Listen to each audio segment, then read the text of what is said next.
U.S. Northcom continues their recovery operations in support of the recent takedown of the Chinese high-altitude surveillance balloon.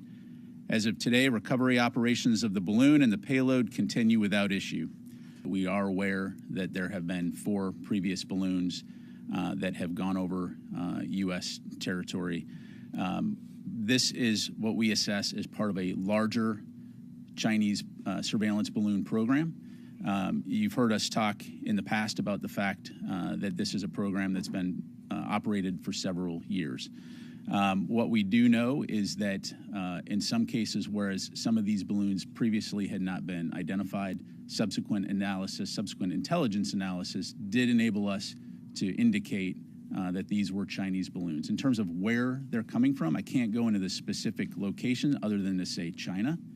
And the last thing I'll say is that this last week provided the United States with a unique opportunity to learn a lot more about the Chinese surveillance balloon program, all information that will help us to continue to strengthen our ability to track these kinds of objects. And I'm not going to go over specifically what they tracked, other than what we've acknowledged publicly, that we know that they were looking to surveil strategic sites, to include some of our strategic bases in the continental United States.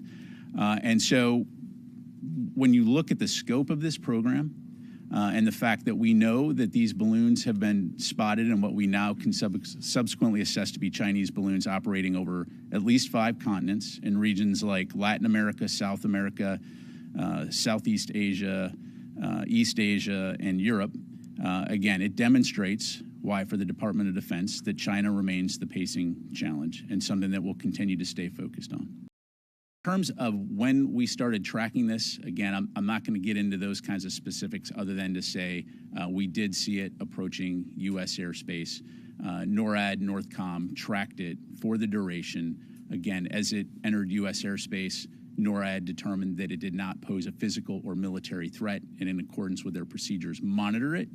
When it did come over the continental United States, we began to develop options on how to take it down and address this threat, with the idea being that we wanted to wait until it was over water so that we could mitigate any potential civilian harm or property damage.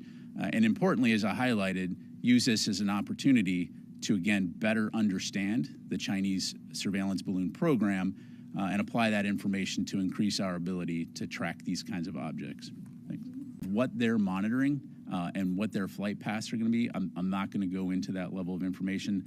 But needless to say, again, it calls into question why China, the PRC, feel that it's okay to violate sovereign airspace of nations in a way that is inappropriate and unacceptable. Again, I'm not going to talk about their flight paths other than they were over continental United States. Were they over what you would call sensitive sites? Again, I'm not going to.